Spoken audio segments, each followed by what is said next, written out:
नाज़रीन तव्हांखे ख़बर ॾींदा पहिरियों गुलाम नबी शाह खां त रोड एक्शन कमेटी जे सॾ ते उमरकोट हिकिड़ो उखड़ियल रोड न ठाहिण ख़िलाफ़ अल्लाहवाला चौक खां बाब शाह मर्दान शाह ताईं एहतजाजी रैली कढी वई आहे।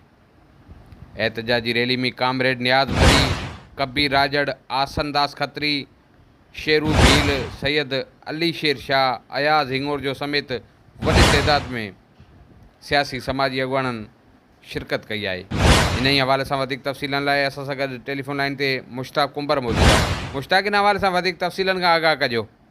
जी, गुलाम नबी शाह में रोड एक्शन कमेटी जे सॾ ते गुलाम नबी शाह खां खिपरो उमरकोट रोड जी तइमीर लाइ एहतजाजी रैली कढी वई आहे, जेको अल्लाह चौक खां बाब शाह मर्दान शाह ताईं वेंदी। उहो एहतजाजी रैली हिन वक़्तु जारी आहे। एहतजाजी रैली में शरीक गुलाम नबी शाह वासिन ऐं रोड जे आसपास रहंदड़ जे रहवासियुनि पारां हुकुमराननि खां इहो मुतालबो कयो पियो वञे त खिपरो उमरकोट रोड तइमीर कराए ॾियो। रोडनि जी खस्ता हाल आहे, माण्हुनि जी जानियूं ज़ाया थियनि पियूं, उहो जानियूं ज़ाया थियण खां बचायो, खिपरो उमरकोट रोड ठहिराए ॾियो। हिन वक़्तु इहा रैली जारी आहे। जी, खिपरो उमरकोट उखड़ियल रोड न ठाहिण ख़िलाफ़ रोड एक्शन कमेटी पारां गुलाम नबी शाह में रैली आई। तफ़सीलनि खां आगाह करण लाइ मुश्ताक कुंबर अवां जी वॾी महिरबानी।